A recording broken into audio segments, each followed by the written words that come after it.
what we hope to see is that progression of like, hey, you use this for your pre-seed or seed. Now you're coming for the A, the B, and the C, and then eventually maybe for assistance in transaction or M&A transaction, they'll use us and our team for M&A. Or my real vision is I want to be stealing business from like JP Morgan and Goldman Sachs for the IPOs and be charging way less fees, having a less toxic culture, and being a great brand for companies to lean on when it comes to those moments. Hey everyone, this is Prashant and I'll be your host for the VC10X Podcast, and today we have Jason Kirby with us. Jason is the founding partner and managing director at Thunder, a platform that connects capital raisers to the right capital allocators using AI and human relationships. Thunder serves startups raising $1 to $20 million for their seed A or B plus rounds, or GPs raising 10 million plus funds. In this episode, we talk about how investment banking is broken, how Thunder is democratizing access to capital, balancing founders, VCs, and LPs on the platform, how to build a company to sell, taking on Morgan Stanley and JP Morgan Chase, and a lot more. So without wasting any time, let's dive straight in. Oh wait, if you haven't subscribed to VC10X yet, please do, and give us a 5-star rating if you find value in this episode. Now, let's start.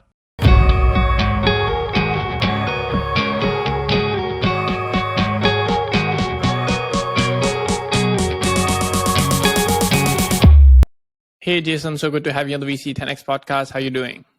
Hey, doing great. Thanks for having me. Yeah, it's my pleasure. So to start things off, can we have your story and how you started Thunder VC?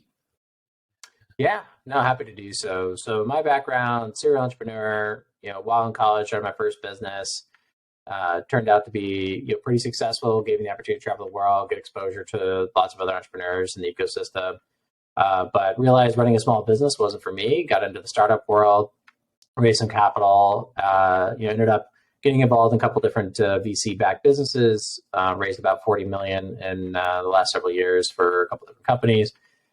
Had a couple exits, and most notable was selling a tech company to Walmart, a company called Liquid Sky. Amazing experience, learned a ton, had pretty accelerated learning experience for all those efforts. Got into some of my own angel investing and LP investing, backing fund managers and other companies. And just quickly realized, having gone from the founder, startup executive side of raising capital to then being on the capital allocation side, there's definitely some gaps that I feel the market really lets down a lot of wonderful and great entrepreneurs, as well as a lot of investors not getting either the data, the information, or the access to allocation that they're looking for. So I decided to kind of partner up with my buddies over at Interplay Ventures, which would be Mark, Peter Davis, and Kevin Tung. I've known them for a little while, about 5 years or so when I first got into the New York startup ecosystem. And we both kind of had the same sentiment and decided to join forces and launch what we call Thunder, which is a tech-enabled investment bank, which is set out to solve this very problem of streamlining the fundraising ecosystem by having a proprietary network of double opt-in, so VCs, LPs, and founders all opt into the network. And then we use AI to identify who has a higher probability of investing in who. And so at the core of its premise of what we offer today, that's essentially it, but happy to dive in a little bit more. But that's kind of the story from, my background to Thunder in a nutshell. And that's very interesting. So basically, the founders, the VCs, and the LPs all sign up and put in their details. Mm-hmm. And then whenever a founder pitches, so are they specifically pitching to specific investors, or are they just pitching on the platform? And then you decide who would be the right investors for them. We have two experiences. So you're either a capital raiser or you're a capital allocator. So that could be a founder raising capital from VCs or a VC raising capital from LPs. So when you're a capital raiser, you publish your information, and our AI makes the recommendation to the relevant investors, capital allocators, onto the platform to consider, reviewing your information and reaching out to you directly. So that's free to be, on the platform and to have access to that. All you have to do is publish your information, keep it updated, and as you make updates, the scores in our AI will update and change, and recommendations will change to the investors. We do not allow founders, or in this case, capital raisers, to reach out to capital allocators. So we protect the privacy of our capital allocators. And, as most cases, a lot of founders, they will, if they have access to a list of VCs, they'll just spam it and just like constantly harass them. And that doesn't really help the ecosystem at all. In fact, it hurts their efforts. So by putting the power into the hands of the capital allocators, it creates a more fluid ecosystem. There's a lot less activity because of that, because there's a lot more selection in the process, but it creates a more genuine connection and leads to more successful outcomes. And if you're a capital allocator, you get to see the deal flow rated and sorted and filtered based on your investment criteria. So every investor sees a completely different recommended list of companies. There is no equal match, or equivalent match on the platform. Everyone has their own unique scores. Yeah, and that's a very interesting model wherein there are three important pieces of the puzzle, right? So there are founders, there are VCs, and there are LPs, right? Mm-hmm. So, and you have to ensure that there is a good balance of all three on the platform, right? So how do you market to each of these category of people and get them on the platform? Because they can do that off the platform as well, the conventional way, but why do it on Thunder? Yeah. So we acquire users on a couple different channels. So number one is word of mouth.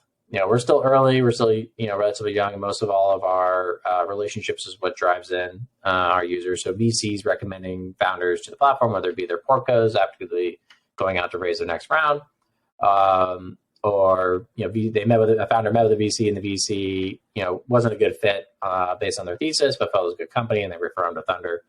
And the reason why people join is it's a very simple experience to basically get additional exposure for VCs to reach out to you. So instead of you chasing down the investors, the VCs reach out to you. Like I said, that's our free experience. So that value proposition is really high. If it takes 5 minutes to kind of update and populate your information, and then from there, if you're attractive to VCs, they reach out to you, creates a much more constructive dialogue, saves a lot of time, streamlines the process. But we also have something I haven't mentioned yet, which is how we monetize, and that's our white glove service. So when we look at all the companies, we've got about 1,200 companies, close to 400 VCs now, and about 200 LPs in the network. And what we've learned is, our AI basically scores every single company in the network. And we are able to kind of identify who are the best opportunities or the best companies that most likely raise capital through our network. We reach out to them and we basically help them get warm introductions. So they're not able to reach out to those VCs directly, but we have that relationship with the VC and we can make the recommendation personally. So we put that in front of the VCs, and it'll be anywhere between 10 to 40 introductions that we'll make depending on the scores that our AI recommends in our engine. And so that's our core value add for the select few companies that go through our ecosystem that we handpick, and with our the systems, our AI, to make those recommendations to our VC network. And how we monetize is we're a registered broker-dealer affiliate. We are able to charge a success fee. So we charge no fees up front, no SaaS fees, no fees to be part of the network. Basically, if we choose you, it's the golden ticket to basically get these warm intros and assist in your fundraise. We don't make anything complicated. We just try to give you the best advice to best present your pitch and your materials to our VC network. We make those intros, and if we are able to facilitate a deal to close, we take anywhere between 1.5% to 5% of the funds raised. Usually, if you raise about $2 million, it comes out to about a little less than 3% of the raise.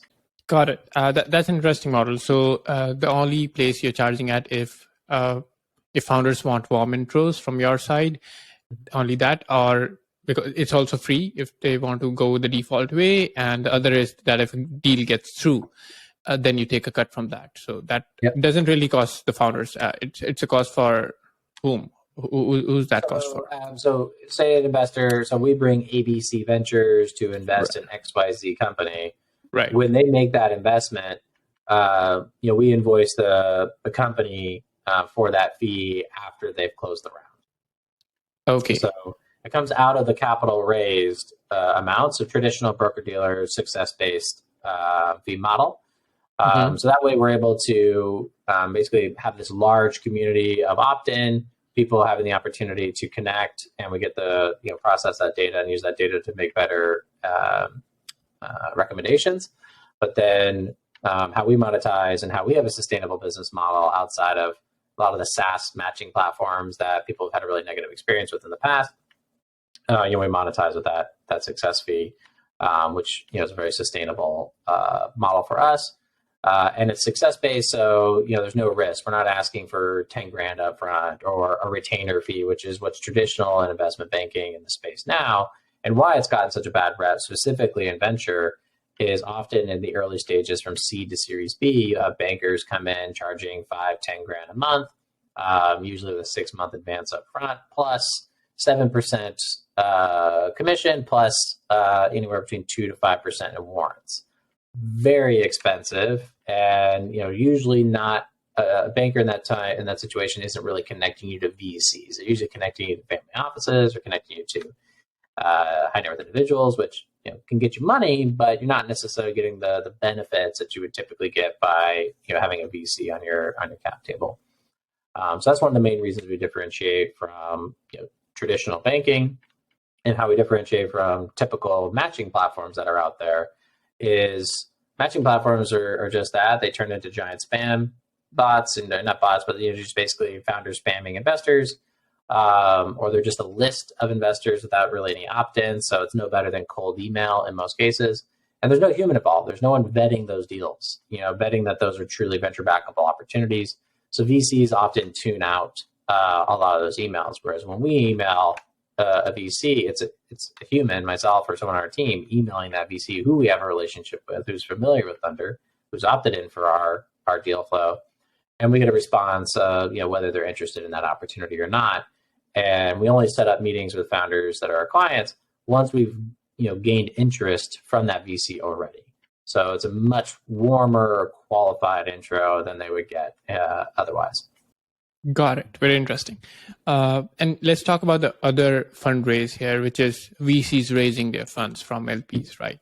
So how do things work from that side? Is it like more or less the same model wherein you take a cut if the fund is raised, or a different model there?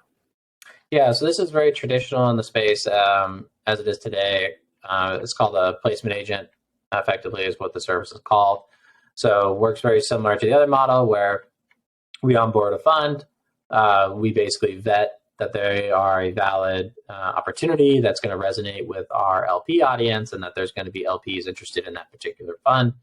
We then do due diligence on that fund, validating any claims or any numbers or return metrics that they've published, and verify that their strategy is relevant to our LP audience. From there, we'll make a similar process. We'll make warm introductions to what we mostly have as family offices. So family offices that write anywhere between $250,000 to $5 million checks into funds as their first investment to kind of initiate that relationship. And then we charge around a 2% placement fee. So how that fee works is if we help raise $10 million for a fund from a couple LPs, we take 2% of that. So would that be 200,000, but that's spread out over a couple of years, because as in VC, you don't get your 100% of your manager fee up front for all that commitment.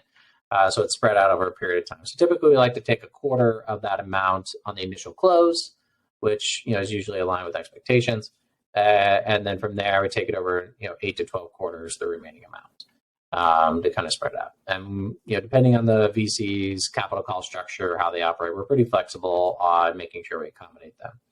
But as of right now, the first load of GPs that we're introducing LPs, we're not taking on any follow investing fees. So if that LP goes on to invest on future funds, we're not taking a fee on that, at least for our initial batch of GPs that we're introducing to LPs this coming quarter, which is very common for like kind of a tail period to most bankers to take a continuous fee. And also in big banks, one big thing that we've really stood out and kind of get LPs interested in, big banks like JP Morgan, Morgan Stanley, a lot of them, they will charge the LPs fees to access those allocation into funds, plus charge the GPs. So that really hurts their overall returns for LPs. So there's absolutely no fees of any kind to capital allocators on the platform. So whether you're VC allocating capital into a company, you pay no fee. And whether you're an LP investing into a fund or a company, you're not paying any fees. Yeah, that's awesome. And is there a way in which you're keeping tabs on if the VCs that you've onboarded or the LPs you've onboarded are actually active? Because that's what matters. Because founders are not able to directly message the VCs on there, so the VCs need to be themselves active to be seeing the deals that are coming there, right? Yeah. Yeah. So we send out a monthly digest of the 5 most relevant deals to VCs, allowing them to review and take action. We have what we call passive and active VCs. So passive are the ones that we send out our top deals to. So those are, we're working anywhere between 5 to 10 to 12 companies a month, and we're making intros and reaching out to those VCs. We have about a 95% response rate from those VCs, whether they're interested or not interested. We have a really high success rate in terms of them engaging back with us. Even after going through the slowest summer, VC summer we've had in years, we're still having VCs respond. Might take them a week or two, but we get the response.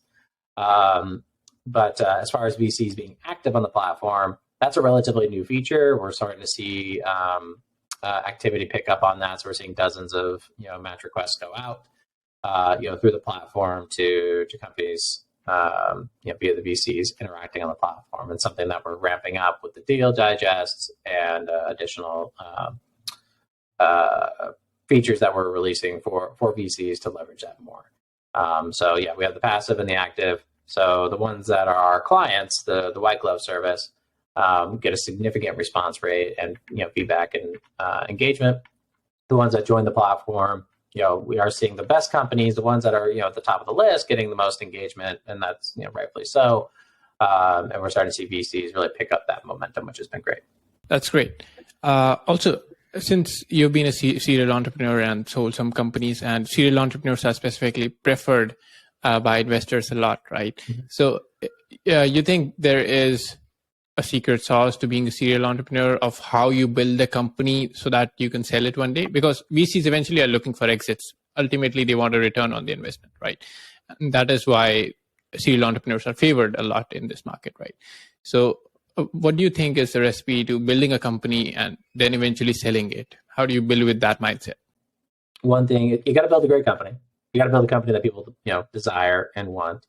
It really comes down to a couple of things that matter the most, and that's beyond having a great company, because that's a non-negotiable. You're going to have a company worth buying, but how you make it worth buying is having an incredible team. And to not be, it's one thing to be a great leader and a great entrepreneur, and that's an amazing opportunity, and that's where you really take things to the next level and really grow enterprise value by being overall an incredible leader that has the top leadership mindset in terms of being able to hire and retain top talent, which is one of the most important things that a lot of VCs look for. And one thing that a lot of people don't talk about, just a little side note on selling your company, you might be building something that's really compelling, but maybe doesn't end up being the true venture $1 billion type opportunity. And maybe you didn't hit the revenue numbers that you really need to hit. But if you've been able to acquire an incredible team, especially in the engineering team, you can almost get $1 million to $2 million ahead in an acquisition, what's known as typically as an acquihire, which is kind of a safe bet for VCs, as they're able to get their money back or maybe get a small multiple on the opportunity if the company kind of sizzles out and doesn't necessarily have the most success. So that's something that a lot of VCs look for, is can you attract and retain and grow top talent? Because that makes the overall enterprise value substantially higher. If you're often leaning on a less talented team, or a younger, more novice team, you might be scrappier, might be cheaper, but you really got to hit that growth rate. And then you kind of have that key man issue where if you were to step out as the founder after an acquisition, will the company still retain its value? So that's something to always kind of keep in mind when it comes to building a great business. And again, going back to selling, there's kind of like these VC hype, opportunities where you built a great product, you're raising insane amounts of money, and a competitor or a complementary, large business wants to take you out of the market to either reduce the risk for competition or to complement, service. So there's a lot of businesses that are built to sell, that look at targeting potential acquirers in the early days and looking for that 9-figure exit.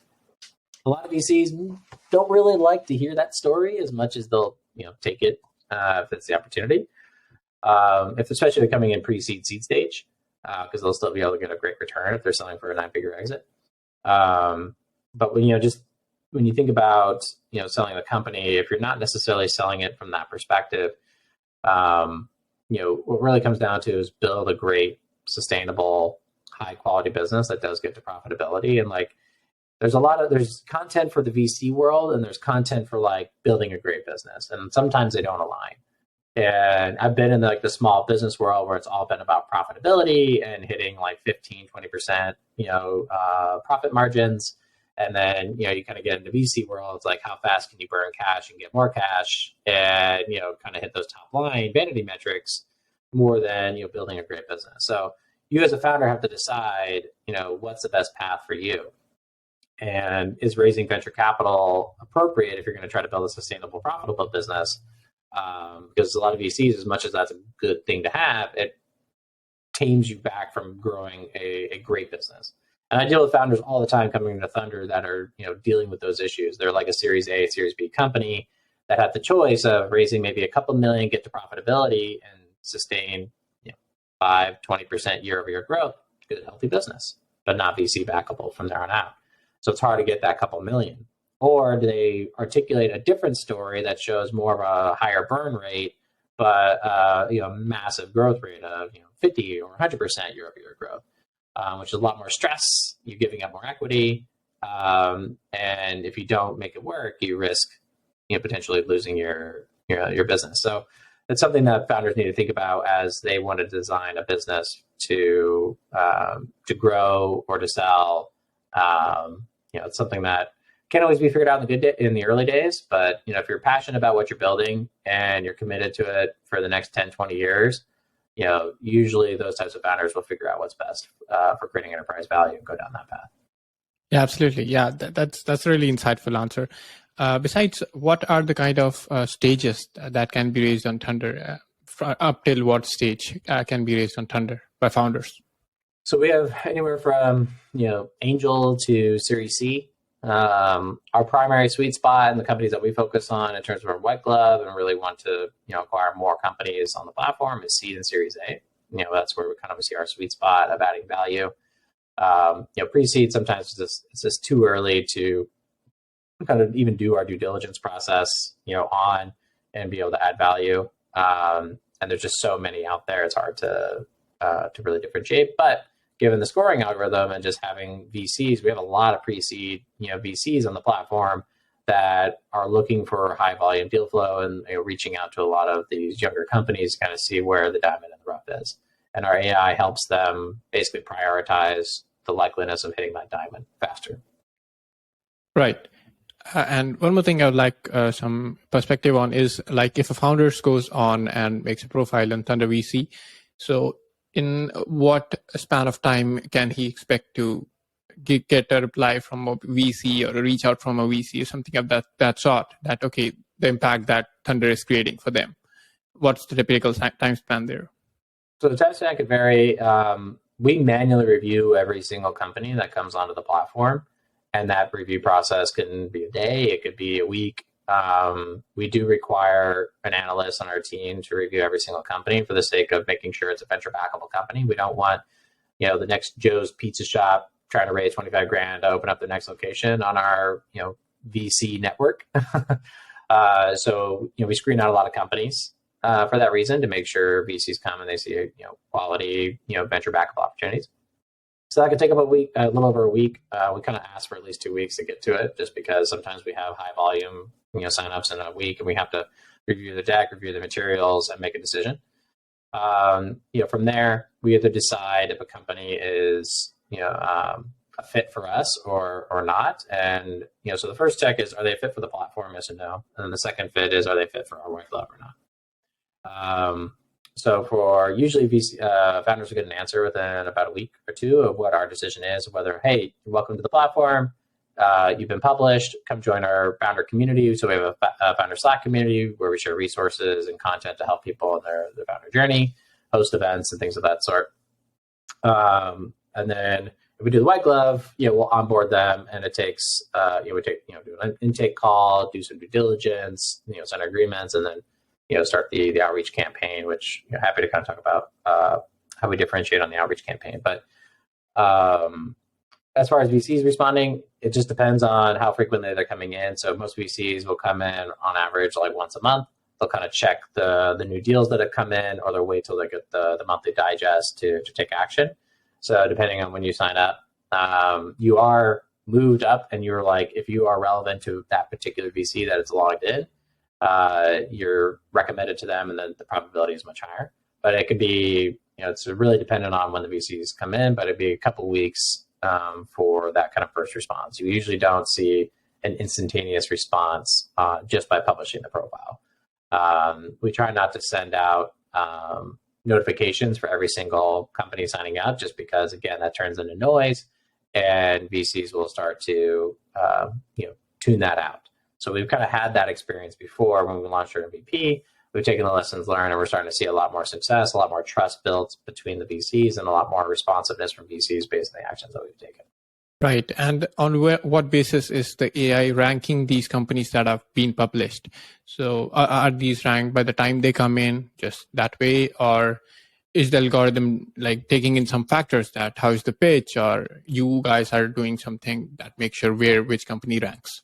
Yeah, so the AI is pretty complex. It takes in about 80 different points of reference to calculate the match scores. So we first look at companies' likeliness to succeed on the platform. And so that's ranked against every other company in the network based on, state, so the relevance of what capital stage they're at versus what their product stage is in terms of the revenue stage. And we look at a bunch of variables around that. We take into consideration their sectors, their geo, what else? Whether they're B2B, B2C, what their market focus is, what their revenue models are. So we've taken in all these different variables, and based on the historical data that we've calculated on, our AI is basically able to recommend, like, okay, we do basically a bell curve model where every time a new company comes in, all the scores are recalculated, and basically defines are these the outliers? Are these like the top 5% of the companies on the platform? And these are the median, and so on. So we have this kind of bell curve of where companies sit. And then once we have that company score, we also do the same thing for investors. How active are they? What's their velocity of investments? Are they making 5 investments a year? Are they making 40 investments a year? What's their average check size? How are they almost depleted in their fund? Was their fund first closed like 3 years ago? So they're probably running out of cash out of that fund if they don't have another fund. So we're taking all these variables on the likeliness of a VC willing to act and make an investment. And then we look at a compatibility score. So that's how compatible is that one company with that one VC, which we then rank all of them. So every single company gets a compatibility score with every single VC. And we take in those 3 scores and create what we simplified probability score. So 0 to 100, what's the probability that the investor looking at that company would be interested in taking a meeting with that company? So like a score of 70, high probability that the VC will request a meeting. If the score is lower, then it's less likely. So and it's very hard to get over a 70. Anything over 70, we have a pretty good chance of having success. It is basically how the model works. Yeah, that's great. And moving on to my last main question before we go for the close. So this one is, what does the future for Thunder VC looks like? Yeah, so we really believe that investment banking is broken and outdated, and we feel that venture is kind of our beachhead market, and being able to solve this problem for venture because it's it's pain, and there's also just a lot of opportunity out there that gets lost in the noise, and we feel our technology will be able to streamline that. But we also feel that when it comes to LPs identifying relevant fund managers and direct co-investment opportunities, we feel we have the ability to disrupt that market pretty heavily, both in venture, then private equity, and then other asset classes from there. So our initial focus is create as much value as possible for early stage startups and build those relationships. We're so young, but we helped raise for a pre-seed company about 9 months ago. Helped them find their lead investor. for 1.5 million pre-seed. Now they're going out for their $5 million seed round, and they came back to us saying, "Hey, we want to use you guys again." And what we hope to see is that progression of like, "Hey, you use this for your pre-seed or seed. Now you're coming for the A, the B, and the C, and then eventually maybe for assistance in transaction or M&A transaction, they'll use us and our team for M&A." Or, my real vision is I want to be stealing business from like JP Morgan and Goldman Sachs for the IPOs and be charging way less fees, having a less toxic culture, and being a great brand for companies to lean on when it comes to those moments. So when it comes to the company side, that's our future. When it comes to the fund side, being able to go into alternative asset classes as we start to grow our LP base. Yeah, that sounds great. Love the way you put it, right? And to go for the close, where can our listeners follow you, and where can LPs, VCs, and founders, all these go and sign up on Thunder VC? Yeah, so it's just thunder.vc is where you can learn more. We're going to be launching a new site soon. With some additional content that really explains everything in greater detail. So keep an eye out for that. But you can sign up now at thunder.vc. Like I said, it's free to apply to join the network. We have a human review every single company on the platform. We hop on a call with every VC to make sure we truly understand their investment thesis and make recommendations to our clients. And then to follow me, if you're interested, I post usually a couple times a week interesting fundraising tips for either fund managers or founders or LPs. You can follow me on LinkedIn, just Jason R. Kirby. You can look me up, or on Twitter, Jason Kirby, at Jason Kirby. So I'd love to have you follow, and happy to always answer questions. So if you ever want to pick my brain on something, always happy to do so. Awesome. I'll make sure to put all those links in the show notes below so that our listeners can get there easily. Thank you so much for coming on, Jason. Love talking to you and love what you're building at Thunder VC. Thank you for coming on. Pleasure hosting you. Yeah, thanks for having me. Appreciate it. Pleasure.